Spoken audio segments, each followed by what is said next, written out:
आपका वापस स्वागत है। मैं Vivek Bindra, founder and CEO बड़ा बिजनेस.com। आज मैं एक सन्यासी के विषय में बात करूंगा। वीडियो थोड़ा अलग होगा, आज डिफरेंट होगा। सन्यासी के जीवन से पावरफुल बिजनेस लेसन्स। ये एक अलग ही सन्यासी है। हिल डिवाइन ग्रेस अभय चरणारविंद भक्ति वेदांत स्वामी श्रील प्रभुपाद। कौन है श्रील प्रभुपाद? ये इस्कॉन के फाउंडर आचार्य हैं। इस्कॉन का नाम तो लगभग पूरी दुनिया ने सुना है, इनका नाम कम लोगों ने सुना है। स्वामी विवेकानंद को तो लोग जानते हैं, लेकिन इनके बारे में कम जानते हैं। आज कुछ ऐसी अद्भुत बातें बताऊंगा, वीडियो से नजर मत हिला दीजिएगा। श्रील प्रभुपाद से आप दुनिया भर के सारे बिजनेस लेसन सीख सकते हैं। आप पंक्चुअलिटी सीखना चाहते हैं, टाइम मैनेजमेंट, लीडरशिप को कैसे तैयार करें, एक इंस्टीट्यूशन को कैसे स्केल करें, बिना पैसे के एक ऑर्गेनाइजेशन को कैसे बिल्ड करें, सस्टेनेबिलिटी कैसे लाएं, प्रोसेस कैसे लेके आए, पीपल स्किल क्या होते हैं, रैपिड एक्सपेंशन, ग्रोथ, स्पीड, ये कैसे आता है। बंगाल में इनका जन्म हुआ था 1896 के अंदर, और इनकी माता का देहांत हो गया था जब ये 14 साल के थे, 1910 में। ये स्कॉटिश चर्च कॉलेज गए थे। यूरोपियन लेड एजुकेशन थी, शुरू से ही बहुत तेज थे। अंग्रेजी में इन्होंने पढ़ाई करी, लेकिन इन्होंने डिप्लोमा या डिग्री जो भी थी ब्रिटिश को रिस्पॉन्ड करते वक्त इन्होंने इंडिपेंडेंस मूवमेंट पर उसको लेने से अस्वीकार कर दिया। गांधी के नॉन कोऑपरेशन मूवमेंट में ये बहुत बड़े कॉन्ट्रीब्यूटर रहे। ये कोई शुरू से सन्यासी नहीं थे। प्रयागराज इलाहाबाद में इनका खुद का फार्मेसी का बिजनेस था, पर 1922 में जब अपने गुरु से मिले, इनके गुरु इनको देख के पहचान गए कि श्रील प्रभुपाद की अंग्रेजी तो इतनी अच्छी है कि जब ये अंग्रेजी में बोलेंगे तो अंग्रेज भी डिक्शनरी खोल करके उस समय समझेंगे कि अंग्रेजी में बोल क्या रहे हैं। तभी इन्होंने प्रभुपाद को एक आदेश दिया, क्या तुम मेरे लिए एक काम कर सकते हो? तुम्हारे को शास्त्रों में मन भी लगता है और अंग्रेजी भी अच्छी है, तुम भगवत गीता के ज्ञान को अंग्रेजी भाषा में पूरी दुनिया तक पहुंचाओ, क्योंकि हमारे शास्त्रों को दुनिया में कोई नहीं लेके जा रहा। दुनिया की किताबें हमारे देश में आ रही हैं। श्रील प्रभुपाद ने उनकी इंस्ट्रक्शन को दिल से लगा लिया। गुरु मुख पद्मा वाक्या चित्ते कौरिया ऐक्या, के गुरु के मुख से निकले हुए वाक्यों को चित्त के साथ एक कर लो। अंग्रेजी में भगवत गीता को ट्रांसलेट करना शुरू कर दिया। बैक टू गॉडेड किताब लिखते, भगवत गीता को ट्रांसलेट करते। लैपटॉप टाइपराइटर नहीं हुआ करता था, कंप्यूटर नहीं होता था, मैनुअली लिखते थे। एक साल लगा करके इन्होंने कई पेजेस के अंदर भर करके भगवत गीता को ट्रांसलेट किया। एक दिन फैक्ट्री से वापस आ रहे थे, अपने घर पहुंचे। जब घर पहुंचे तो ढूंढने लगे कागज कहां हैं सारे। इतनी मेहनत की, कागज इनको मिल नहीं रहे थे, बड़े परेशान थे उस समय। अपनी धर्मपत्नी से पूछा कि वो कहां है जो मैंने भगवत गीता ट्रांसलेट करी। तो अचानक इनकी पत्नी ने जो बोला, इनके होश उड़ गए। इनकी पत्नी ने कहा, वो सारे तो मैंने कबाड़ी को बेच दिए। बोलो क्यों बेचे? बोला उसके बदले में मैंने चाय खरीद ली, अंग्रेजों ने बताया चाय पीनी चाहिए। प्रभुपाद को बहुत बुरा लगा। अचानक प्रभुपाद ने उनसे पूछ लिया, टी और मी? इनकी पत्नी ने बोल दिया टी। उस दिन उन्होंने अपना घर छोड़ दिया, संन्यास लेने की तैयारी करी। वहां से जाकर के इन्होंने फिर से भगवत गीता लिखनी शुरू करी। बाद में ये वृंदावन चले गए, कई साल वृंदावन रहे, भगवत गीता लिखी, उसकी तैयारी करी। ये पहले से जानते थे कि दुनिया का नंबर 1 देश अमेरिका और अमेरिका का नंबर 1 शहर न्यूयॉर्क, तो मैं शुरुआत न्यूयॉर्क से ही करूंगा। थोड़ा इमेजिन करिए, 70 साल का किसी बूढ़े व्यक्ति का चित्र लेके आइए अपने मन में। 70 साल की उम्र में 32 दिन की जहाज की लंबी यात्रा, जिसमें रास्ते में इनको 2 बार हार्ट अटैक आ गया। कुछ केवल साथ में $7 लेके कुछ किताबें लेकर निकल पड़े। वहां कोई इनको जानता नहीं था। ये जानते थे कि मैं अकेला हूं और मैं सब कुछ नहीं कर सकता। मैं सब कुछ नहीं कर सकता, इसका मतलब ये थोड़ी कि मैं कुछ भी नहीं कर सकता।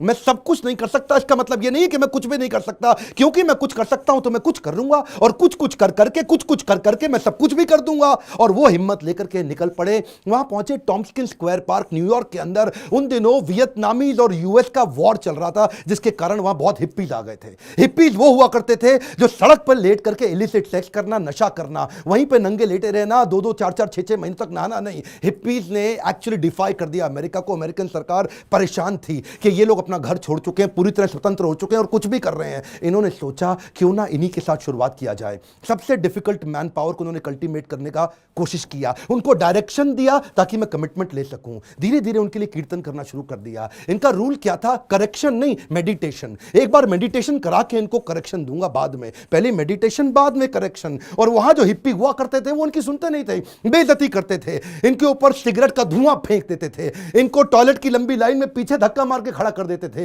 इनका सामान चोरी कर लेते थे, इनकी बेइज्जती करते थे। पर प्रभुपाद उनके लिए फिर भी भोजन बनाते थे, उनको सुबह शाम भगवत गीता पे कथा सुनाया करते थे, उनके साथ बैठ के कीर्तन करते थे। उनको धीरे धीरे मजा आने लगा। प्रभुपाद ने एक दिन उनसे पूछा, तुम नशा क्यों करते हो? तो बोले, सर मेरे को ना, I want to stay high. मैं नशा क्यों करता हूं? मुझको अच्छा लगता है, I want to stay high. तो प्रभुपाद ने कहा, मैं तुमको ऐसा नशा दूंगा which will keep you high forever. उन्होंने बोला, ऐसा नशा है आपके पास? बोले, वो कौन सा नशा है? बोले, हरिनाम का नशा है। मैं तुमको हरि नाम लेना सिखाऊंगा, मैं तुम्हें भगवत गीता पढ़ना सिखाऊंगा। अगर तुम कृष्ण के आदेशों को समझ गए तो वो सबसे ऊंचा नशा है। जिसको वो नशा लग गया आध्यात्मिक जीवन का, तो भौतिक जीवन के नशे उसके सामने बहुत छोटे पड़ जाएंगे। धीरे धीरे लोगों ने उनकी बात सुननी शुरू करी। ये लोग अपना घर बार पहले ही छोड़ चुके थे। प्रभुपाद को समझ में आ गया ऐसी मैन पावर जिसका कहीं दुनिया में अटैचमेंट नहीं, उनको कल्टीवेट कर गया तो ये मेरे मूवमेंट को पूरी दुनिया में फैला सकेंगे। ये अंग्रेज है और अंग्रेजों की बात पूरी दुनिया जानती है, इसीलिए हंट द राइनोसरस अगर शिकार करना है तो गेंडे का शिकार करो। प्रभुपाद ने सबसे कठिन मुद्दा उठाया और उसके बाद अमेरिका की सरकार भी प्रभुपाद को धन्यवाद करती थी कि तुमने ऐसे लोगों को नशा छुड़वा दिया। वो सारे हिप्पी हैप्पी बन गए। क्या, कम ऑन, दोबारा सुनिए, हिप्पीज को हैप्पी बना दिया इन्होंने। कैसे हैप्पी बनाया? उनको गुलाब जामुन बना बना के अपने हाथ से खिलाते थे, उनको कथा सुनाते थे और धीरे धीरे उनका हृदय में परिवर्तन आया। और वहीं से प्रभुपाद ने, ये लीडर्स ऑफ लीडिंग लीडर थे प्रभुपाद, मेरी बात सुनिए, एम्पावर करते थे, लीडर्स ऑफ लीडिंग लीडर। इतना विश्वास डाला उनमें, इतना ट्रस्ट डाला उनमें कि उनको बोला यहां से तुम मेरे सारे शिष्य बन चुके हो। 10,000 शिष्य उन्होंने बनाए धीरे धीरे करके यूएस के अंदर। 2 को उन्होंने भेजा यूरोप में, 2 को भेजा अफ्रीका, फिर 2 को ऑस्ट्रेलिया, फिर 2 को रशिया, फिर 2 को इंडिया। ऐसा करते करते उन्होंने सब जगह लोगों को अलग अलग भेजा और बोला अब इस भगवत गीता को तुम लेके जाओ। मैंने तुमको सिखाया, अब तुम दूसरों को सिखाओ। 1965 से 1977 तक लगभग 11-12 साल इन्होंने पूरी तरह अपने आप को झोंक दिया। पैसे की कमी थी इनके पास, सोचा पैसा नहीं है तो अगरबत्ती, पूजा में काम आने वाली अगरबत्ती का बिजनेस इन्होंने अपने शिष्य को करना समझाया। लगभग 3 सालों के अंदर $1 मिलियन का रेवेन्यू आना शुरू हो गया अगरबत्ती के बिजनेस से। किताबें इन्होंने तेजी से लिखनी शुरू कर दी। 5.5 करोड़ किताबें इन्होंने इस दौरान पूरी दुनिया के अंदर बांटी। किताबें बेच करके कुछ फंड रेज किया जिससे इन्होंने मंदिर बनाने का प्रयास किया। अपने शिष्यों को समझाया, उनको सिखाया। वो किताबों को 25 भाषाओं में पूरी दुनिया के अंदर ट्रांसलेट किया। उन दिनों क्या हुआ, सब लोग, अंग्रेज लोग पूरी दुनिया में इनको देख रहे थे। ये कौन इंडियन सन्यासी आया है जिसने भगवत गीता, कृष्ण अर्जुन, जिसकी कोई जानकारी नहीं किसी को, लेकिन गोरे काले हर धर्म के लोग सीखने लग गए। ये रिलीजन से आगे लेकर के चले गए। इन्होंने कहा रिलीजन नहीं, मैं स्पिरिचुअलिटी की बात कर रहा हूं। उसी दौरान एक रिपोर्टर इनके पास आया, बोला Swami ji, India has a factory of producing God. Every weekend a God comes from India and says that I will make you God, start funding me, come on. तो स्वामी जी हैरान हो गए। बोला Swami ji, are you also God? क्या स्वामी जी तुम भी भगवान हो? तो प्रभुपाद ने बोला नहीं नहीं, मैं भगवान नहीं हूं, मैं भगवान का नौकर हूं। तो वो हैरान हो गया। पहली बार कोई ऐसा व्यक्ति आया हिंदुस्तान से जो बोला मैं भगवान नहीं हूं, भगवान का नौकर हूं। तो प्रभुपाद ने बोला नहीं, मुझसे गलती हो गई, मैं भगवान का नौकर भी नहीं हूं, मैं भगवान का नौकर बनने का प्रयास कर रहा हूं। I am all a servant of God, but it is for you to recognize. सारे अमेरिका के अंदर अखबारों में छप गया कि पहली बारी कोई ऐसा इंडियन आया जो बताता है I am trying to become servant of God, I am not God. उन्हीं दिनों हेनरी फोर्ड के पोते एल्फ्रेड फोर्ड इनसे मिलने के लिए आए। हेनरी फोर्ड का नाम बहुत हुआ करता था पृथ्वी के अंदर। प्रभुपाद कम बोलते थे, लिमिटेड बोलते थे। जब एल्फ्रेड फोर्ड इनसे मिलने आए तो प्रभुपाद ने केवल उनसे एक ही क्वेश्चन पूछा, where is Henry Ford now? अब हेनरी फोर्ड जीवित नहीं थे, बस केवल उनकी आंखों में आंख डाल के प्रश्न पूछा।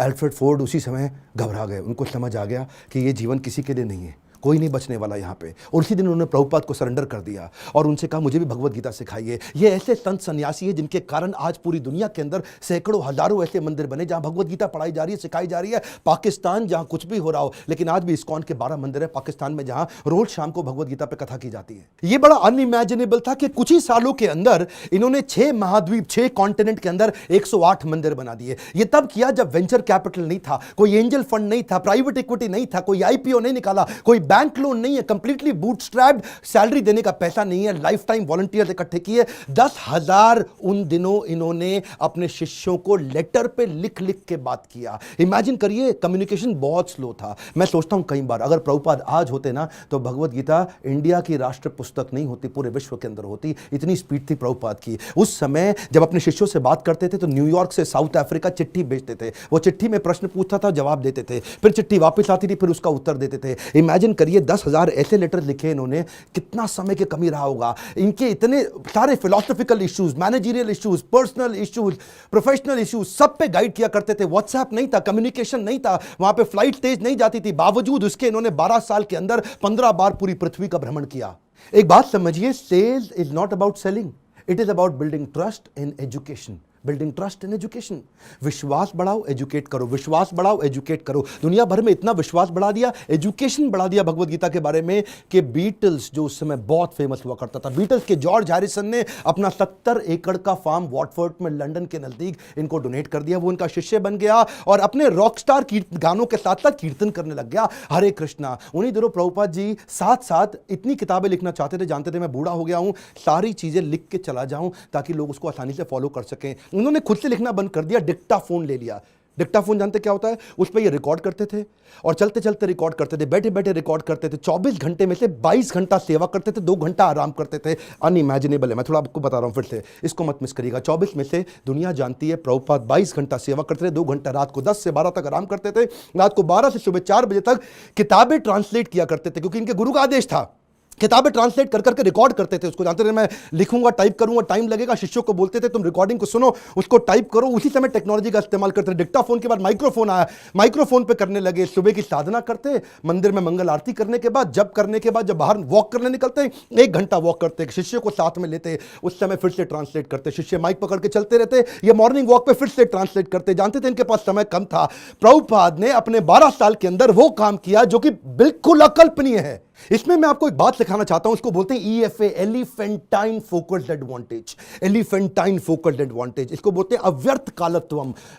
संस्कृत का शब्द है अव्यर्थ कालत्वम, यानी कि इतना सा भी समय वेस्ट नहीं करना, ऑब्सेसिव अटेंशन टू डिटेल। और इसको क्या कहते हैं OAD, obsessive attention to detail. हाथी के बराबर हाथी शब्द इस्तेमाल किया गया, एलिफेंटाइन फोकस, क्योंकि लगना चाहिए आपको बहुत भयंकर फोकस है ये। मेरा एक दोस्त है, वो मुझे क्या कहता है कि यार विवेक, मेरे को 12 साल लग गए एक फैक्ट्री को 2 फैक्ट्री बनाने में। सुनिएगा, 12 साल लगे एक फैक्ट्री को 2 फैक्ट्री बनाने में, जिसमें मैंने बहुत पैसा लगाया। प्रभुपाद बिना पैसे के एक मंदिर को 108 मंदिर बना दिया 12 साल के अंदर। ये किया कैसे? बिना तनख्वाह दिए। मैं इतनी तनख्वाह दे रहा हूं, लोग काम नहीं कर रहे, ये बिना तनख्वाह के लोगों से इतना काम करा लेते हैं। इसी को बोलते हैं कि वैकुंठ से जब व्यक्ति आता है और ऐसी लीडरशिप बिल्ड करता है, ऐसी लीडरशिप वाला व्यक्ति इतना एम्पावर कर देगा कि एक ऑर्डिनरी आदमी से एक्स्ट्रा ऑर्डिनरी काम करा जाएगा। जब जेब में पैसा हो तो स्पीड आ जाती है। सुनिएगा ध्यान से, जब जेब में पैसा हो तो स्पीड तो आ ही जाती है, लेकिन प्रभुपाद की जेब में पैसा नहीं था। ये थोड़ा सा अनइमेजिनेबल केस स्टडी है कि लो कॉस्ट हाई स्पीड। सुनिएगा ध्यान से, बिना पैसा लगाए लो कॉस्ट पे हाई स्पीड कैसे बिल्ड करें? इसका तरीका क्या है? अर्जेंसी और पीपल स्किल। प्रभुपाद अद्भुत व्यक्ति थे। अर्जेंसी और पीपल स्किल, शिष्य तंग करते थे, शिष्य गलतियां करते थे, प्रभुपाद टॉलरेट करते थे पीपल स्किल के साथ में। शिष्य इनको बहुत दुखी करते थे, प्रभुपाद टॉलरेट करते थे पीपल स्किल के साथ में। स्पीड बनाए रखी पीपल स्किल के साथ में। लोग दुखी भी नहीं होते थे, स्ट्रेस भी नहीं होते थे, क्योंकि प्रभुपाद प्रेम इतना देते थे। उनका प्रेम एक समुद्र की तरह था। श्री गुरु करुणा सिंधु, ऐसा करुणा का सिंधु सागर थे ये। इन्होंने एक बार जब ये अपने शिष्यों को लेकर के रथ यात्रा ज्वाइन करने गए जगन्नाथपुरी के अंदर, तो वहां पे मंदिर के अंदर अंग्रेजों को जाना मना है। हिंदू मंदिर है, वो कहते हैं अंग्रेज को, लोगों को हम नहीं क्रिश्चियंस को अंदर जाने देंगे। प्रभुपाद ने बोला अगर तुम मुझे जगन्नाथ जी के दर्शन करने नहीं जाने दोगे, मैं जगन्नाथ जी को पूरी दुनिया में ले जाऊंगा। उसके बाद उन्होंने रथ यात्रा करनी शुरू करी और वहां से पूरी दुनिया में रथ यात्रा का प्रचलन चालू हो गया। प्रभुपाद वो पहले व्यक्ति थे जिन्होंने आज पूरी पृथ्वी पर रथ यात्रा और जगन्नाथ जी के दर्शन कराने शुरू किए। यहां पे ये रुके नहीं, इसके बाद उन्होंने सोशल और चैरिटेबल काम भी किए। World largest vegetarian food relief programme शुरू किया जिसका नाम है food for life. Sunday feast, ये दुनिया भर के अंदर हजारों मंदिरों के अंदर रोज शाम को हजारों लोगों को फ्री में खाना बढ़ता है। इंडिया में मिड डे मील की स्कीम को एक्वायर कर लिया उन्होंने, सरकार की स्कीम को इस्कॉन ने। क्या किया आज आपको जान के हैरानी होगी, बुद्धि चकरा जाएगी। 14 लाख गरीब बच्चों को रोज मिड डे मील का भोजन आज इस्कॉन अपने मंदिर से बना करके भेजता है। Can you imagine? 14 लाख बच्चों को कभी अपने आप को पॉपुलराइज नहीं किया, कभी अपनी इन्होंने गाथा नहीं गाई, कभी अपने आप को भगवान नहीं बताया, कभी अपने आप को अपनी तारीफ नहीं करी, अपनी सेवाओं को आगे रखा और बिना प्रमोशन के किसी को कभी प्रमोट नहीं किया।